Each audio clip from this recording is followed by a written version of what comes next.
안녕하세요. 안녕하세요. 복숭아맛 탄산수입니다. 되게 선수를 치시네요. 복숭아맛 탄산 팩토야. 작가의 동생인 팩토입니다. 팩토의 절대 누나인 오빠가 아니라는 복숭아. 거. 아무튼 반갑습니다. 반갑습니다. 네. 네. 오늘은 이제 사실 저희가 그동안 항상 언제쯤 얘기를 해야 되는데 하던 어떤 화제예요. 네. 이거를 슬슬 얘기할 때가 되지 않았나 싶어가지고 네. 뭐 나중에 또 비슷한 컨텐츠를 할 수도 있지만 일단 요거 관련해서 첫 포문을 여는 그 자리가 될 것 같습니다, 오늘이. 네. 그래서 오늘은 AI에 관해서 네, AI 시대. 네. 웹소설 작가들, 그죠? 웹소설 창작자들. 어떻게 살아가야 하나. 네, 그거에 대한 얘기를 좀 드리려고 찾아왔는데요. 네. 사실 AI가 불과 한 2, 3년 전만 하더라도 뭐 그때도 이미 화제가 되고 있었긴 했지만 지금처럼 뭔가 이렇게 일상생활에 자리 잡았다고 볼 정도까지의 규모는 아니었다고 생각을 하거든요. 근데 지금은 맞아. 정말로 많이 자리를 잡았고 그렇죠. 사람들이 그냥 제미니든 GPT든 그런 다양한 AI들을 써본 경험들이 다 있을 정도로 또 뭐 그쵸. 유튜브 알고리즘이라든지 또 우리가 구글링을 했을 때 AI 검색부터 나오는 거 아시죠? 맞아요. 그리고 기업들도 AI를 도입하지 않은 기업 거의 없다고. 아무튼 이제 그렇게 요즘 이제 AI가 많이 핫하다고 생각을 하는데 네. 뭐 옛날부터 이제 AI가 그 그림 쪽을 시작으로 했었죠. AI라는 이름으로 해가지고 그림 쪽에서 많이 처음에 화두가 좀 시작이 돼갖고 네. AI가 좀 창작의 영역, 예술의 영역에 많이 개입을 하고 있는 게 아니냐라는 어떤 그런 논쟁들이 시작이 됐어요, 사실. 네, 지금도 네. 많이 진행 중이고요.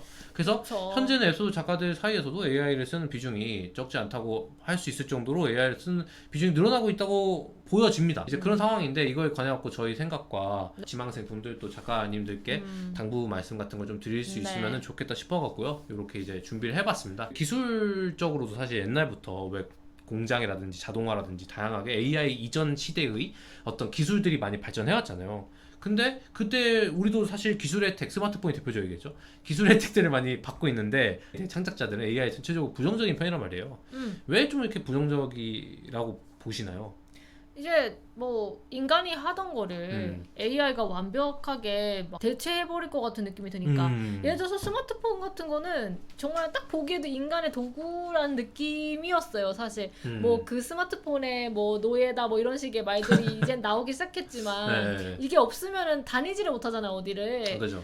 좀 매여있는 생활을 하고 있긴 하지만 그래도 도구라는 느낌이 강했었는데 이제 AI가 나오면서 뭐 딥페이크 영상이라든지 막 사람을 막 똑같이 이제 막 모방하는 듯한 그런 느낌? 그리고 이제 뭐 그림도 사람이 안 그렸는데도 굉장히 그쵸. 막 정교하게 나오고 굉장히 정교해졌죠. 글도 이제 쓰게 됐잖아요. 뭐 그렇게 저는 잘 쓴다고 생각하진 않지만은 그래서 이런 부분들이 인간의 도구가 아니라 인간을 넘어서는 무언가가 탄생한 게 아닐까?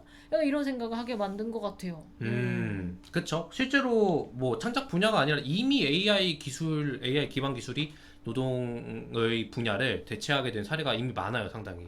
그래서 막 실업자가 뭐 늘고 어느 뭐 자동화 저기에서는 사람 아예 안 써가지고 전부 다 AI를 대체하고 뭐 이렇게 될 정도로 맞아.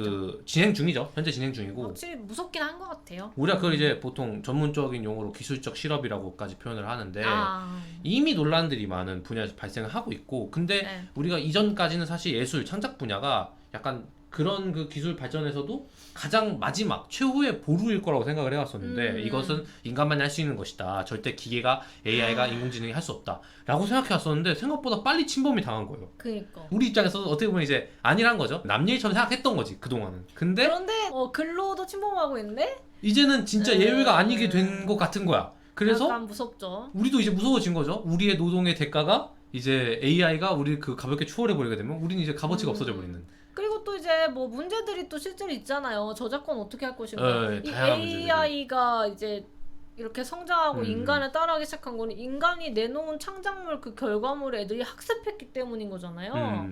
그래서 그런 것도 학습을 시키는 데 쓰이는 그런 창작물들의 저작권은 어떻게 맞아, 할 맞아. 것인가. 이거에 계속 대한 논란이 문제도 되고 있죠. 많고. 지금도. 그래서 뭔가 AI 기술 자체가 어쨌든 현재 구조로는 정부나 뭐 연합의 어떤 그런 구조가 아니라 기업들이 좀 전반적으로 갖고 컨트롤하고 있다, 종속되어 있다고 좀 평가를 받기 때문에 뭐 그런 맞아요. 것들도 좀 문제가 되고요. 관련 법안도 많이 생겨나야 된다고 생각을 하고요. 네, 아무튼 이제 그런 상황이네요. 그죠? 근데 그러면은 이제 다른 분야에서는 이미 많이 그렇게 좀 침범을 했다, 장악을 했다 이렇게까지 얘기를 하는데 웹소설 분야에서의 어떤 AI, 그러니까 AI가 웹소설 작가나 작품을 대체한다. 작품을 아예 써버린다, AI가. 그게 어떻게 좀 가능할 거라 보십니까? 그러니까 언젠가 미래? 좀 꽤나 미래에는 어쩌면은 AI가 글을 쓸 먼 수도 미래. 있겠다라는 생각도 들긴 해요. 그러나 사실 지금은 한계가 명확해 보이기는 하거든요. 왜냐면 저희가 조금 실제로 해보기도 했어요. 생각보다 이제 뭐랄까 짧은 문장은 좀 쓰는 것 같아요. 장면이나 뭐 그럴싸한 어떤 문학적인 문장? 뭐 이런 걸 써내는 뭔가 것 느낌 있어 같은데 보이는. 그게 유기성이 전혀 없고 개연성이 없어가지고 뭔가 장편 소설로서의 네, 어떤 그런. 특히나 웹소설은 초장편 소설이잖아요. 일반 문학하고 다르게. 그래가지고 더더욱이나 웹소설은 얘네들 조금 어렵지 않을까? 저는 아직 그렇게 생각하고 있기는 합니다. 저는 되게 현실적인 측면에서 어렵다고, 한계가 있다고 생각하는 게 그 AI 쪽에서 사실 엄청 큰 산업이 됐으니까 많은 자본이 투입되고 있잖아요. 근데 그 자본을 투입할 만큼의 시장 가치가 없어요, 웹소설 분야가. 얼마나 성공할지 미지수인 경우가 많기 때문에. 그러니까 예를 들어서 AI로 그 사람들이 이 AI 어떤 그런 알고리즘에 연구를 해가지고 웹소설을 좀 더 쓸 수 있게 계속해서 개발하고 만든다고 칩시다. 근데 네네. 거기에 들어간 투자 비용 대비 회수를 못할 가능성이 높다. 그럴 수 있어요. 우리 분야가 생각보다 마진이 별로 안 나와서, 그리고 그렇다 보니까 차라리 작가를 쓰는 금액이 더 싸게 먹힐 가능성이. 그럴지도 모르지. 저는 진짜 그런 게 꽤 크다고 보거든요. 그래서 대표적으로 그 영어 문화권 쪽에 AI가 지금 더 많이 발달했다 평가받거든요. 그러니까 아무래도 데이터베이스가 훨씬 많으니까 한글 쪽은 사실 사용자가 좀 한정되잖아요. 그쵸. 이제 그렇다 보니까 한글 쪽 AI 발전보다 영어 쪽 AI 발전이 더 빠르다 이렇게 얘기를 할 정도로 그런 자본이나 어떤 양의 차이가 있다고 보는 거라서 그 안에서도 좀 마이너한 분야의 웹소설 쉽지 않다. 기술적으로 현실적으로 쉽지 않다라고 보는 게 있고, 그러다 보니까 현재까지는 좀 이 사용하는 사용자의 역량, 유저의 역량에 따라 가지고 그 AI로 나오는 결과물의 퀄리티도 좀 많이 갈리는 느낌이 있어요. 제가 이제 그림 쪽에 조예가 있는 건 아니지만, 예를 들어서 그냥 AI로 그림을 이렇게 그리게 시켜본다라고 하면은 저희는 완전 알못이잖아요. 알못이 보기에도 꽤나 그럴싸한 그림이 나오거든요. AI가 만든 그림이란 티는 나지만 그 정도까지 온 느낌인데, 소설은 이거를 우리가 좀 아는 사람들이 건드려서 만들어 놓지 않으면은, 아예 생판 모르는 사람이 그냥 글을 쓰게 명령을 시키면은 퀄리티 차이가 엄청 심한 느낌. 그리고 나오는 걸 보면은 약간 그런 느낌? 저희가 트리트먼트라고 해서 초고 초안을 미리 쓰잖아요. 그거보다도 못한 느낌이 너무나 강해서 그거를 이제 가끔 그렇게 생각하시는 분도 계실 것 같아요. AI한테 초고를 쓰게 한 다음에 작가가 고치자 뭐 이런 얘기. 그 스케치만 걔한테 시켜주고. 요즘에는 웹툰 작가님들도 그렇게 하시는 경우가 많이 있다고 들어가지고 실제로 그렇게 하는 게 속도가 빠르고 인간이 리터치라는 거죠. 한번 시켜봤는데 엉망이야, 엉망. 초고다운 초고도 아니야. 이게 오히려 약간 시간이 더 걸려. 오히려 굳이 아직은 AI를 지필에 사용하기는 좀 어려울 것 같다라고 생각을 해요. 그러니까 뭐 초반 구성이나 그죠? 뭔가 핀포인트 체킹으로는 괜찮을 수 있다고 보는데 전반적인 걸 맡기기에는 그죠? 아직은. 네, 맞아요. 이제 작가 윤리적인 측면도 그렇고 뭔가 자존심도 상하기도 하고 그래서 저는 아직은 좀 거부감이 많이 좀 있는 편인 것 같습니다. 근데 그게 본인이 기술은 되는데 본인이 거부감 때문에 안 된다라기보다는 기술적으로도 안 돼서 그러니까요. 가 큰 거죠 현재는. 그래서 웹소설은 어쨌든 효율성의 장르라고 항상 말씀을 드리잖아요. 근데 그런 효율성 측면에서 아직까지는 AI를 길들이는 데 들어가는 시간이 내가 작품을 구성하는 데 들이는 시간보다 더 길다고 판단을 하는 거니까 아직은 그런 의미에서는 조금 시기상조에 가깝지 않나라는 생각은 합니다. 물론 많이 진짜 2, 3년 전하고 비교하면 정말 많이 바뀌었는데 맞아요. 그래도 조금은 더 걸리지 않을까. 어쨌든 뭐 이제 그런 상황이라고 보여지는데, 근데 어쨌든 이게 AI가 기술적으로 많이 발전했기 때문에 저희도 분명히 아까도 말씀드렸던 것처럼 이제 전체적인 구성을 맡기는 건 좀 어렵지만 파트로는 많이 좀 도움을 받을 때가 있는 것 같아요. 그래서 이런 거는 AI 쓰면 좋다, AI 도움 받으면 좋다, 이런 분야도 있을 것 같아요. 네. 뭐 저 같은 경우에는 특히 뭐 이거는 다들 지금도 많이 쓰고 계실 거라 생각하는데 자료 조사를 하잖아요. 글을 쓰기 전에. 뭐 예를 들어서 그런 거가 있었어요. 제가 지금 수입물 플러스 유관물을 좀 쓰고 있는데 거기서 이제 그 곰이 등장을 해요. 불곰이. 그래서 불곰이 얼마 정도 겨울잠을 자는지, 최대 오래 자면 얼마 정도 자는지가 궁금했는데 그거에 대한 정보가 찾아봐도 잘 없는 거예요. 그래가지고 찾기 어려워 생각보다. 그런 거 뭔가 책 책을 사가지고 읽어야지 알 것 같은 그런 디테일한 정보기 때문에 그걸 물어봤어요. 물어보면서 이제 너가 참고로 한 논문 정보도 같이 가지고 와줘. 그치, 뭘 이렇게 기반으로 해갖고 이 정보가 나왔는지. 겨울잠 최대 얼마나 하자 이렇게 물어봤었어요. 그래서 굉장히 빠르게 답변을 얻을 수가 있었거든요. 그래서 그런 되게 시간이 걸리는 자료조사의 그 효율성을 높일 수가 있다 하는 측면에 굉장히 좋지 않을까라고 생각을 합니다. 저도 이제 네. 많이 동의하는 게 현재까지도 제일 많이 사용되는 용례일 거예요. 그 정리 그리고 검색. 그러니까 그렇죠, 이제 검색 엔진으로서의 활용도가 사실 제일 크다고 보고 저 같은 경우도 이번 작품이 이제 크툴루시나 베이스다 보니까 국내에는 사실 자료가 별로 없어요. 그리고 책에서도 사실 한정돼 있는 편이고 그래서 이런 명칭들, 용어들, 뭐 개념들 어디서 나왔는지 이런 것들을 좀 영어 원문에서 좀 찾아오고 싶어 하는데 그거를 제가 영어 검색으로 일일이 찾기는 너무 힘드니까 그걸 찾아달라고 하고 그거에 영어 출처를 보내달라 그런 식으로 해갖고 교차 검증을 하면서 찾았었던 기억이 있거든요. 그래서 이제 그런 측면에서 좀 내가 자료조사의 한계를 느끼는 분야들이나 내가 짜내는데 한계를 느끼는 어떤 그런 것들에 대해서는 좀 되게 다양한 레퍼런스들을 주기 때문에 확실히 좋다고 생각을 하고요. 뭐 물론 이제 AI가 거짓 정보를 주는 경우도 그런 경우 있잖아요. 있어요. 아직도 있어요. 예. 그래서 그런 걸 조심하기 위해서 뭐 논문 정보 같이 가져와줘 라든지 사실에 기반하지 않은 거는 말하지 말아줘 라든지 이러한 명령을 따로 내릴 필요가 있더라고요. 그걸 이제 프롬프트라고 해갖고 명칭을 했더라고요. 그래서 그런 프롬프트가 좀 필요한 경우가 있다. 플러스 이제 우리가 교차 검증을 하는 게 가장 좋겠죠. 그죠, 네. 그죠. 또 뭐 어떤 것들이 또 도움이 될까요? 저는 그것도 가끔 하거든요. 이제 감정선 체크라고 할까? 네, 이거는 제가 써본 적은 없는데 그냥 물어봤어요. 이 회차에서 읽었을 때 이 회차에서의 여주하고 이 회차에서의 여주의 감정선의 변화를 정리해서 말해줘 봐봐. 이렇게 시켜봤어요. 그랬더니만 꽤 잘 말을 해주더라고요. 여주의 죄책감은 아직 해결되지 않은 것 같고요. 아직도 본인을 사랑하기에는 여러 가지 과제가 필요할 것 같고 본인을 사랑하기 위해서는 요러요러한 일들을 겪어야 될 것 같다 하는 거를 얘기를 해주더라고요. 그래서 의외로 얘가 이런 거에 대한 분석이나 체크를 좀 쓸만한 잘해주는구나 걸? 하는 걸 좀 느꼈었는데 뭐 굳이이긴 해요. 이건 좀 실험적으로 해본 거라. 뭔가 약간 좀 확신이 안 설 때, 그죠? 뭐 저도 이제 예를 들면 개연성, 예를 들면 설정 구멍, 또 뭔가 이런 내용을 썼을 때 독자가 어떤 반응을 할지 같은 거 있잖아요. 뭔가 네네. 내가 좀 체킹을 할 필요가 있다, 혹은 반응을 보고서 나오는 의견을 보고서 좀 개선해야 될 필요가 있는 것들을 내가 머릿속에서 나 혼자 생각한 게 아니고 얘네 의견까지 같이 추합해갖고 판단하게 할 때는 좀 좋을 때가 있는 것 같아요. 그러니까 예를 들면은 나도 이게 설정 구멍을 생각했는데 이게 나만 생각하고 있는 건지 이 어떤 AI한테 물어봤을 때도 얘도 합리적인 근거를 바탕으로 이걸 문제라고 생각하는지를 체크하기가 좋다. 이제 그런 식으로 하긴. 교차 검증 네. 역할로 시킬 때 꽤 괜찮다는 느낌이 있어요. 저도 설정 짤 때 되게 이제 혼자서 생각하면 막히잖아요. 근데 AI한테 살짝 물어보면서 약간 브레인스토밍 도구가 맞아, 브레인스토밍 도구야. 그런 느낌으로 활용을 해가지고 설정을 짠 적이 있었어요. 예. 이게 특히 초기 구상 단계였을 때는 아까도 말씀드렸던 그런 브레인스토밍처럼 좀 되게 이잡듯이 다양한 예들에서부터 이러면서 이렇게 가끔 떠오르는 것들을 차용할 때가 맞아. 있거든요. 근데 그걸 내가 머릿속에서 나 혼자만 생각하는 것보다는 음. 확실히 약간 누군가랑 대화하는 느낌으로 그쵸. 옆에 이제 파트너가 있다, 아이디어를 같이 얘기하는 파트너가 있다, 이런 느낌으로 하면은 조금 더 빨리 네. 찾아지는 느낌이 있는 것 같아요. 뭐 예를 들어서 나 지금 곰수인 캐릭터로 글을 쓰고 있는데 곰수인이 특수 능력을 가지고 있다 한다면 어떤 게 어울릴 것 같아? 막 이런 거 물어보는 거예요. 그러면 그치. 아이디어를 주니까 거기서 내가 괜찮은 걸 조합해서 이제 새로운 걸 만들어서 쓸 수가 있다라는 거죠. 분명한 건 아이디어가 많이 모이면 모일수록 그 안에서 뭔가 좀 수렴지나 해가지고 좋은 아이디어가 맞다. 만들어지기도 하기 때문에 그런 측면도 굉장히 괜찮다고 생각을 해요. 그래서 뭐 일단 작품 구성이나 집필 단계에서는 확실히 이런 것들이 그쵸. 도움이 좀 된다 네. 라고 또 보는데, 사실 AI를 꼭 우리가 창작할 때만 쓰는 건 아니잖아요. 창작 관련된 것만 쓰는 건 아니다. 다양한 분야에서 AI를 그쵸. 활용을 하니까. 뭐 저희야 웹소설 작가니까 창작 쪽으로 쓰지만. 그쵸? 그래서 웹소설 작가 혹은 지망생들이 사실 꼭 집필이나 창작에만 AI 쓸 필요는 없으니까 만약 AI가 도움이 된다, 활용한다고 하면은 괜찮은 분야가 또 있을지 이제 그런 거 얘기 좀 하면 좋을 것 같거든요. 너무 굉장히 티가 나게 다른 쪽으로 넘어가시는데 뭐 그럼 어떻게 할까요? 사실 저희가 솔직하게 말씀을 드리면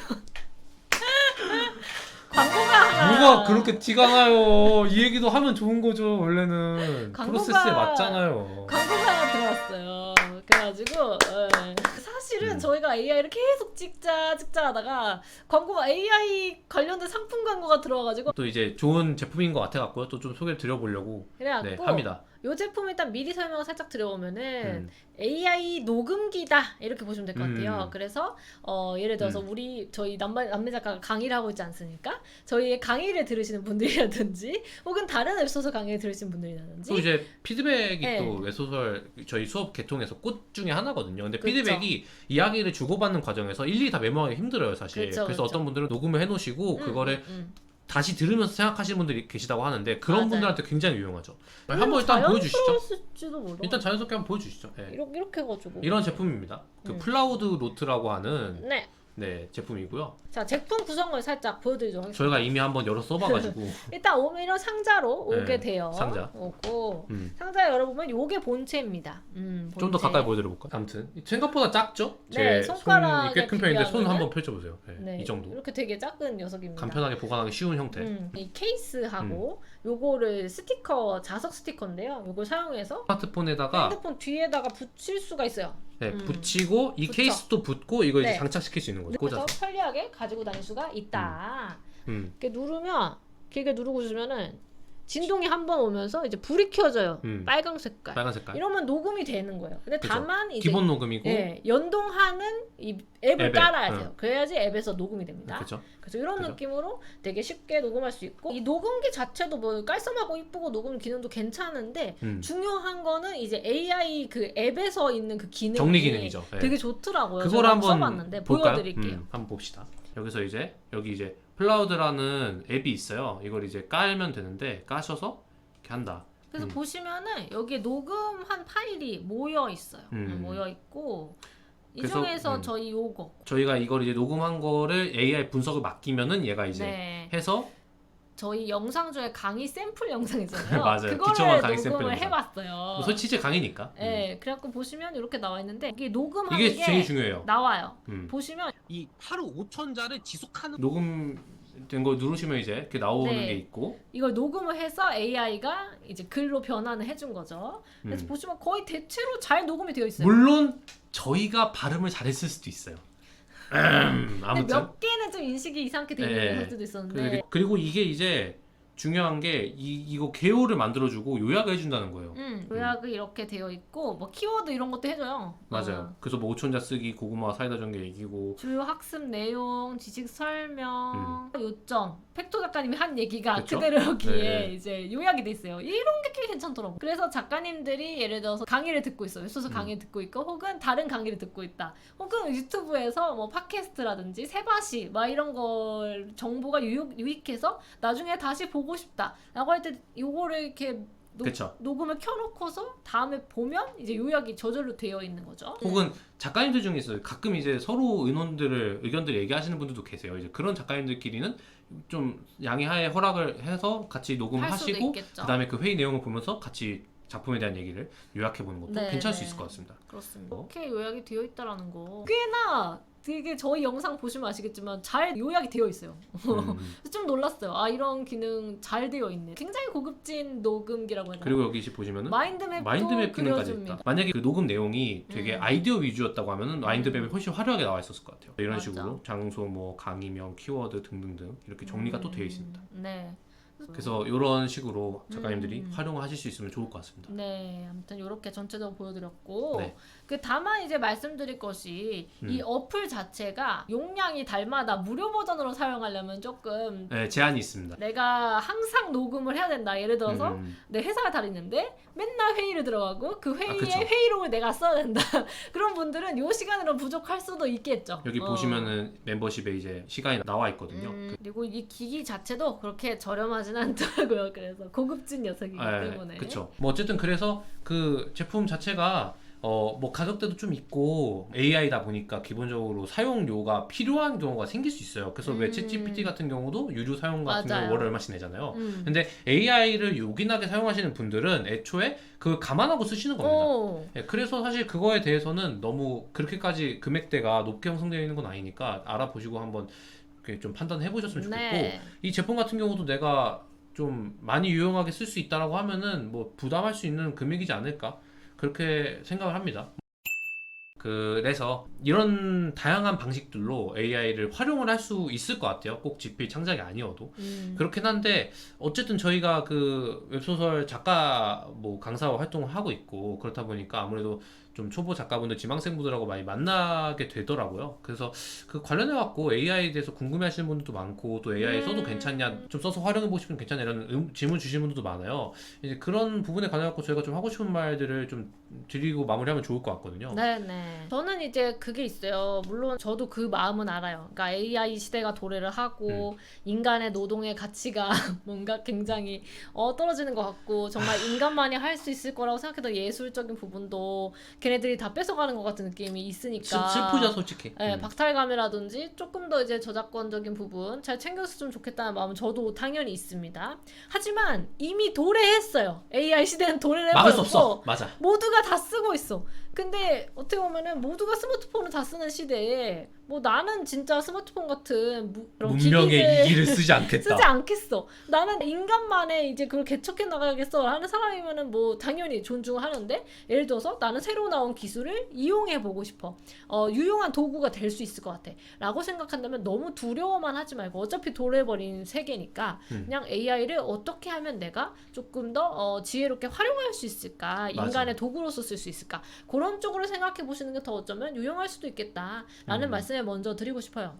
저도 목탄 작가 말씀에 굉장히 동의를 하면서도 AI를 너무 적극적으로 사용하는 것에 대해서 약간의 경계심을 가질 필요가 있다고 말씀드리고 싶은 그렇습니다. 지점은 좀 개인적인 생각일 수 있어요. 하지만 아마 다들 공감 많이 하실 건데, 해보신 분들은 이 창작이라는 게 내가 직접 생각해서 짜내야지만 아웃풋이 제대로 나오는 지점이 있다고 생각해요. 그러니까 모든 아이디어나 생각들이 다 내가 짜냈을 때 좋은 아이디어가 된다 이런 건 아니에요. 외부에서 받은 아이디어 누가 옆에서 툭 던진 게 좋은 게 될 수도 있어요. 하지만 어느 수준까지 가면은, 구성하는 단계, 쓰는 단계에서 어느 수준까지 가면은 내가 직접 했기 때문에 의미가 있어지는 지점이 와요.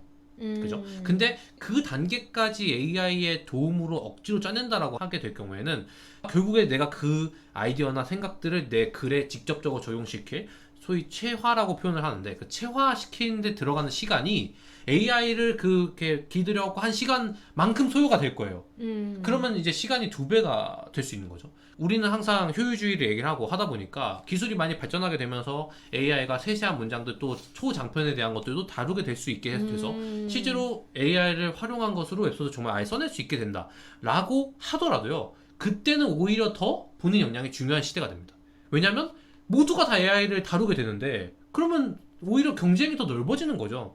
그쵸. 지금은 제대로 문장을 쓸 수 있는 것만으로도 스타트 라인에서 훨씬 우위를 점하는 시대인데, 모두가 다 문장력을 정말 극한까지 끌어올릴 수 있는 AI 시대에서 글을 쓴다? 라고 하면 거기서 살아남기 위해서는 내 매력이 필요해지거든요, 결국에. 문장력보다 속도로 승부를 보겠죠, 아마 AI는. 그쵸. 속도도 그렇고, 기본적인, 그러니까 소위 말해서 좀 문장적으로 많이 퀄리티가 높지 않은 글의 경우에는 AI랑 비교했을 때 별로 우위를 점할 게 없는 거야. 그러니까 내가 뭔가 AI적인 어떤 그런 글과 상대했을 때도 밀리지 않을 만한 어떤 그런 나만의 장기를 갖추게 되는 시대가 올 수도 있다라는 거죠. 근데 그렇게 되면은 AI한테 의존하는 게 또 안 되게 되는 거죠. 왜냐면 다 AI 써버리니까 거기서 내가 비교 우위를 점하지 못하면 살아남을 수 없을 거거든. 그리고 그죠? 저는 그거 있다고 생각해요. 인간이 사람이 만든 예술을 보고 싶지, 아, 기계가 맞아. 만든 예술을 보고 싶은 세상은 아마 없을 거라고 봐서, 물론 그거가 정말 최악의 경우 막 저작권 이런 것도 보장이 안 돼가지고 막 이거 AI가 만든 건데 그렇게 막 표시를 해놓을 필요가 없어, AI가 만들었다라고 표시해놓을 필요가 없는 그런 작품들이 인간들이 만든 작품하고 섞여 나와 라고 한다면 최악의 상황이 될 수는 있겠지만은 그래도 저는 사람이 만든 걸 보고 싶을 거라고 생각을 하거든요. 그래서 언젠가는 진짜 뭐 언제 웹툰에서 본 적이 있는 내용이긴 하지만은 AI가 만든 거는 요 가격에서 팔리고 사람이 만든 건 좀 프리미엄이 붙어서 더 비싸게 팔리는 약간 그런 인간 프리미엄. 시대들이 어쩌면 올 수도 있다. 너무 씁쓸하긴 하지만 그래도 AI 시대가 더 발전한다 해도 웹소설 작가는 살아남을 수 있을 수 있다. 대표적인 게 그 제가 알고 있는 걸로는 그림 쪽이 옛날에 이제 수채화 뭐 인물화 하다가 사진기가 나오니까 이 인물화가 아무리 정교하게 만들어도 사진만 못하니까 점점 현대 미술은 그래서 좀 형이삭학적이라든지 추상적이라거나 의미를 담고 이러는 게 많잖아요. 이제 그렇게 발전했다고 알고 있어요. 포스트 모더니 들어서면서 우리도 약간 그런 식으로 예술성이 좀 더 강조된 웹소설이 나올 수도 있겠지만, 어쨌든 그건 정말로 AI가 완전히 장악하게 됐을 때 네. 얘기고 그 전 단계까지는 아이러니하게도 AI에 의존하면 할수록 내가 내 제로 베이스 아무것도 없는 상태에서 창작에 들어가는 게 더 힘들어질 거예요. 왜냐면 창작은 너무 기본적으로 의존하면. 이 인간 어떤 생물 생태랑 안 맞는 행위예요. 다이어트랑 비슷해요. 현대 사회에서의. 그러니까 우리가 이제 에너지 축적하도록 진화를 해왔잖아요. 근데 너무 기술이 빨리 발전하면서 우리 몸은 원시 시대에서 크게 안 바뀌었는데 에너지는 무한하게 축적할 수 있는 시대가 돼버리니까 그게 이제 비만으로 발생해서 다이어트가 시작된 거란 말이에요. 비슷하게 이 창작이라는 행위가 인간은 기본적으로 편해지고 싶고 익숙해지고 싶어 하는 게 습성이다. 근데 그 창작은 그런 대척점이 있다 보니까 AI를 사용했을 때가 편해져. 쉬워져. 이면 일수록 처음엔 너무 좋죠. 좋은데 가면 갈수록 나만의 창작을 하는 것이 배로 어려워질 거라는 거죠. 이렇게 하면 또 약간 AI 쓰지 말라고 말씀드린 것 같은데 AI는 충분히 활용할 수 있는 지점이 있다고 생각합니다. 그냥 그렇게 보시면 될 것 같아요. AI가 그 나의 원고 자체를 써줄 수는 없어. 아직 그 정도의 단계에 발전하지 못했어요. 하지만 구성을 하고 아이디어를 얻어가는 데에는 자료 조사하는 데는 도움을 주기 때문에 그런 데에다 활용하시기에 적절한 형태인 것 같다. 적절한 발전 상태인 것 같다. 그렇게 말씀을 드릴 수 있을 것 같아요. 이제 그 단단 작가님하고 최근에 네. 영상을 찍었던 거에서도 후반에 살짝 말씀드렸던 건데 작가님이 글을 쓰기 시작했었던 그 초심에 반하지만 않으면 된다고 생각해요. 그러면 그 열망과 동기가 있는 상태에서는 AI는 그냥 도구가 되는 거고요. 그게 아니라 뭔가 좀 다른 목적으로 AI를 활용하게 된다라고 했을 때는 창작의 길에서는 조금 벗어나게 될 수도 있다는 위험성을 인지하고 계시면 좋을 것 같다는 생각이 있습니다. 그래서 좀 총평을 한번 매기면서 끝내볼까 해요. 네. 그래서 복단 작가님 총평 어떻습니까? 저의 총평이라 이게 아까 말했던 그런 부분인 것 같아요. AI는 이미 너무나 지금 상용화가 되어 있는 기술이고 다들 쓰고 있고 실제로 사람의 삶을 좀 편리하게 해주는 도구라고도 생각을 해요. 하기 때문에 너무 막 두려워만 하지 말고 이 기술이나 이 도구를 어떻게 좀 유용하게 사용할 수 있을지를 생각해보는 게 좋지 않을까. 그러나 물론 이제 창작자의 이 자존심, 프라이드 요거를 내려놓는 순간 좀 안타까운 결말을 맞이할 수 있겠죠. 네, 그렇습니다. 그런 느낌이네요. 저도 총평 내려보면은 AI 무서워요. 무서울 정도로 대단한 발전을 하고 있습니다. 솔직히 이전에 막 정말 초기 단계의 챗GPT나 뭐 그런 거 봤었을 때는 코웃음 쳤거든요. 에이 이건 뭐 했는데 불과 2, 3년 지났어요. 제가 그 코웃음 쳤던 시절로부터. 근데 벌써 여기까지 왔어요. 2, 3년 후에 진짜로 AI가 완전 글을 써내게 될 수도 있어요. 근데 중요한 거는 우리가 그걸 빨리 파악할수록 유리하다. 우리는 현실적인 걸 고려 안 할 수가 없잖아요. 우리가 이 분야에 대해서 아예 나는 그런 거에 관심도 안 갖고 그냥 그럴 거야 보다는 오히려 내가 이거를 잘 이해하고 어떻게 돌아가고 있는지를 파악하고 있으면 나중에 뭔가 그런 일이 발생했을 때도 훨씬 더 그런 내 선택과 집중, 행동을 할 때 훨씬 유리하게 되지 않을까. 그런 것들이 작가님들이 앞으로 작가 활동을 하실 때도 도움이 될 것 같아서 AI 분야에 대해서 좀 관심을 갖고 좀 주의 깊게 살펴보시는 게 전 좋다고 생각해요. 맞아요. 사용하느냐 안 하느냐는 별개로 치더라도요. 저희가 사용 안 한다 치더라도 이 AI가 너무 과도하게 인간의 어떤 존엄성이라든지 예술적인 부분이라든지를 침범하려고 한다면 저희가 나서서 저항해야 될 거기 때문에 뭐 그 저항 운동에 복탄 작가님만 참여하시는 걸로. 네, 팩토 작가님 참여하시는 아니요, 저는 힘 옆에서 이제 어깨를 주물러 드리는 정도 하겠습니다. 발언은 직접 하시는 거예요. 왜죠? 본인은 AI가 창작자들을 침범해도 상관없다는 건가요? 저는 그냥 거기에 동의 한 표는 던질 건데요. 그렇게 막 이렇게 못합니다. 피켓은 못 들 것 같아요. 네. 그렇습니까? 네, 저는 학고라 가지고 좀 그 네임드 분들 해주셨으면 좋겠고 그럼 아무튼 그렇게 해서 저희가 언제 할까 고민을 하던 AI 관련된 이야기를 오늘 좀 해봤고 만약에 이제 관련돼 갖고 조금 더 궁금해하신 점이 있다거나 또 저희가 이제 좀 더 디테일하게 깊게 다루는 게 좋겠다 내지는 AI를 실제로 어떻게 활용하면 좋을지 예시 같은 거 좀 보여드린다거나 뭐 이런 것들에 대해서 좀 저희가 생각이 좀 있으면은 추후 관련 컨텐츠 찾아보면 좋을 것 같고요. 네. 또 관련돼서 의견이 있으시거나 하시는 분들은 기타 없이 남겨주시면 될 것 같아요. 왜냐면 그 저희처럼 다 생각하는 게 아니에요. 창작자들도. 그죠? 창작자들 사이에서도 의견이 좀 분분한 거고 저희보다 더 보수적이게 더 부정적이게 하시는 분도 있고 더 열려 계신 분들도 있고 다양해요. 그래서 그런 의견들도 받아볼 수 있으면 좋거든요. 저희 입장에서도. 그렇게 마무리를 하는 걸로 할게요. 네. 자, 그러면 지금까지 남매 작가의 복숭아맛 탄산수였고요. 이제 스스로 소개하시는군요. 팩토 작가님이었습니다. 오늘도 열글 빠글 그리고 구독 좋아요를 부탁드리도록 하겠습니다. 안녕. 화이팅.